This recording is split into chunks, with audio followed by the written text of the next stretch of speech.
आ गया? सुप्रभात प्यारे बच्चों, हिंदी की कक्षा में आपका हार्दिक स्वागत है। आज हिंदी की कक्षा में हम दूसरे सवैये पर चर्चा करेंगे। कल की कक्षा में हमने आपको पहला सवैया करवाया था। चलिए दूसरे सवैये पर चलते हैं। हमने आपको बताया था कि पहले सवैये में हमारे रसखान जी जो हैं वो श्री कृष्ण जी के अनन्य भक्त हैं और उनकी भक्ति को प्राप्त करने के लिए वे उनका सानिध्य चाहते हैं, सानिध्य प्राप्त करना चाहते हैं। और उसके लिए वे क्या कहते हैं कि मनुष्य बने, चाहे पशु बने, चाहे पत्थर बने, चाहे पक्षी बने, वो श्री कृष्ण की जन्मभूमि पर ही जन्म ले और उनसे जुड़ी हुई, उनसे जुड़े सूचक चिन्हों के संपर्क में रहें। इससे उन्हें शांति प्राप्त होगी, इससे उन्हें कृष्ण का साथ महसूस होगा। अब दूसरे सवैये पर चलते हैं।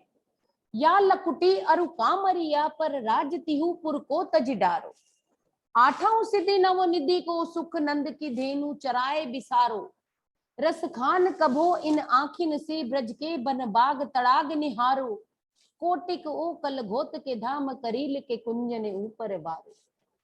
कितना सुंदर लिखा है।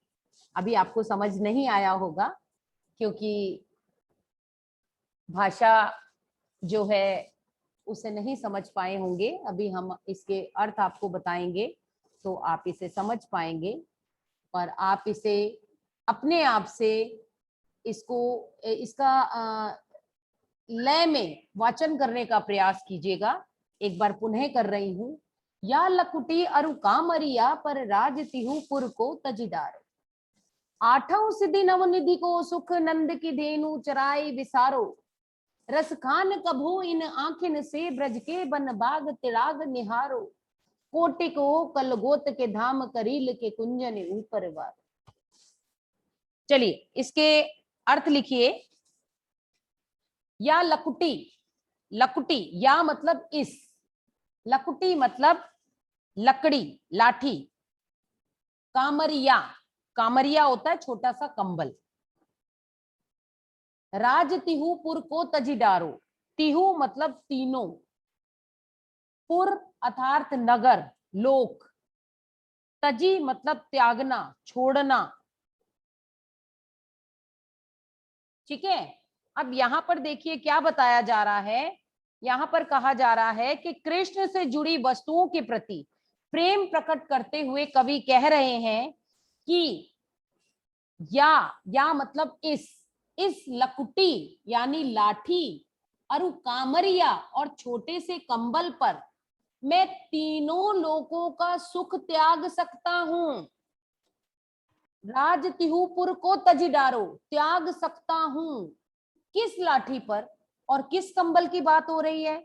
श्री कृष्ण जब गैया चराने जाते थे तो आप देखते हैं, आपने देखा हो श्री कृष्णा वगैरह जो एपिसोड वगैरह सीरियल जो इसमें दिखाते हैं, हमारे टीवी में भी टेलीविजन में भी, उसमें दिखाते हैं कि जब गाय चराने जाते थे श्री कृष्ण जी, हाथ में लाठी पकड़ी होती थी, एक काला कंबल सा ओढ़ रखा होता था और सब जो है मिलजुल कर गाय चराने जाते थे।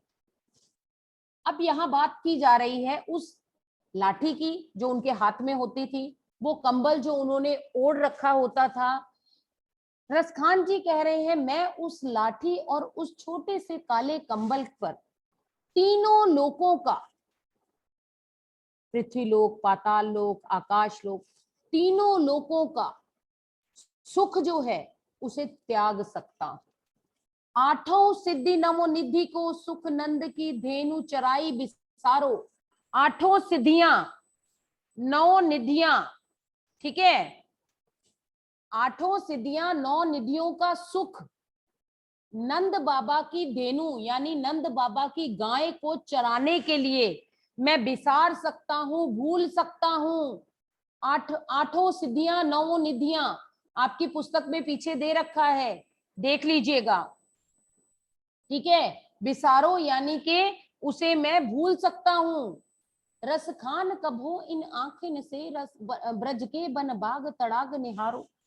अब रसखान जी क्या कह रहे हैं? वो कह रहे हैं कि मैं नंद बाबा की गायों को चराने के बदले में 8 सिद्धियों और 9 निधियों का सुख भूल सकता हूं, और मैं ब्रज भूमि पर स्थित बागों, बाग जो बगीचे होते हैं, ठीक है, वनों जो जंगल होते हैं, तड़ाग यानी तालाब, निहारो यानी देखते रहना चाहता हूं, ठीक है, तड़ाग मतलब तालाब, निहारो मतलब देखूंगा। तो वो क्या कह रहे हैं कि मैं ब्रज भूमि पर स्थित बागों, वनों, तालाबों को देखते रहना चाहता हूं।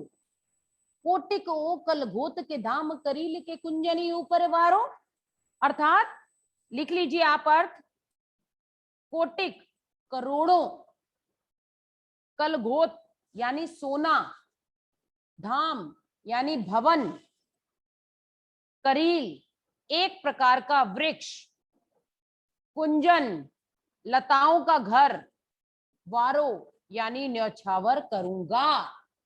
तो क्या कह रहे हैं वो कह रहे हैं कि मैं इन करील के कुंजों यानी के करोड़ों सोने की जो बात हो रही है, कलघोत के धाम करील के कुंजन ऊपर वारो, वो कह रहे हैं मैं इन करील के कुंजों में रहने के बदले हजारों सोने के महलों का सुख त्यागने को तैयार हूं। यानी कि जिन वनों में, बागों में, जंगलों में श्री कृष्ण घूमते थे, विचरते थे, गायें लेकर चराने जाते थे, अपनी रासलीला रचाया करते थे, वे कह रहे हैं कि मैं उन करोड़ों जो सोने के भवन जो हैं उन पर ये कंटीली झाड़ियां, जो जंगल में जो झाड़ियां हैं, उन लताओं पर अपना सारा का सारा ये सारा सुख जो है उसे न्यौछावर करने के लिए तैयार हूं। तो यहाँ पर रसकान जी कह रहे हैं कि ग्वालों की लाठी और कंबल के लिए अगर उन्हें तीनों लोकों का राज त्यागना पड़ा तो भी वे त्याग देंगे। वे इसके लिए 8 सिद्धि और 9 निधियों का सुख भी छोड़ने के लिए तैयार हैं। वे अपनी आंखों से ब्रज के वन, बागों और तालाब को जीवन भर देखना चाहते हैं। वे ब्रज की कांटेदार झाड़ियों के लिए भी सोने के करोड़ों महल न्यौछावर करने को तैयार हैं। अर्थात आप इन पंक्तियों के माध्यम से क्या समझे कि रसखान जी जो हैं वो कृष्ण का सानिध्य प्राप्त करने के लिए हर प्रकार के सुख को त्यागने के लिए तैयार है। तो आशा है बच्चों आप इसे समझे होंगे दूसरे सवैये को। तो अब आपसे अनुमति चाहेंगे। धन्यवाद।